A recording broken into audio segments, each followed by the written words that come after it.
Hey everyone, and welcome back to the channel. In today's video, I'm going to show you how to pay on Facebook Marketplace by adding your payment methods and setting up payment gateways on Facebook. This will allow you to purchase items digitally instead of relying on cash or in-person payments. So without further ado, let's jump right into it. First things first, make sure you're logged into your Facebook account. Once you're logged in, head over to Facebook Marketplace.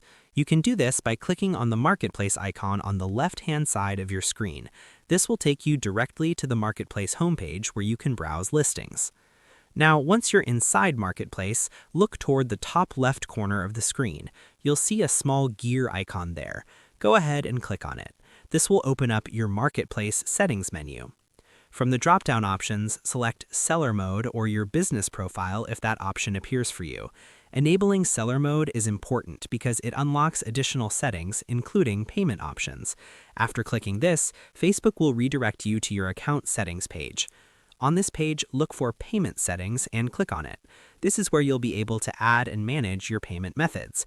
Once inside, you'll see different payment options available, such as PayPal, Stripe, or credit and debit cards like Visa and MasterCard, depending on your region. Choose the payment method you want to use and click Next.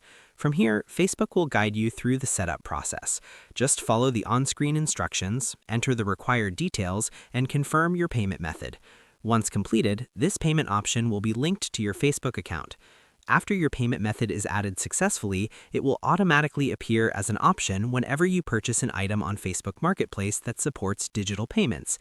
This makes the checkout process much faster, safer, and more convenient. And that's really all there is to it.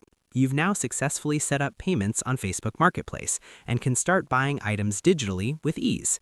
Hopefully this video helped you out. If it did, let us know in the comments below. And if you'd like to see more step-by-step tutorials like this, be sure to subscribe to the channel. Thanks for watching, and we'll see you in the next one. Bye-bye.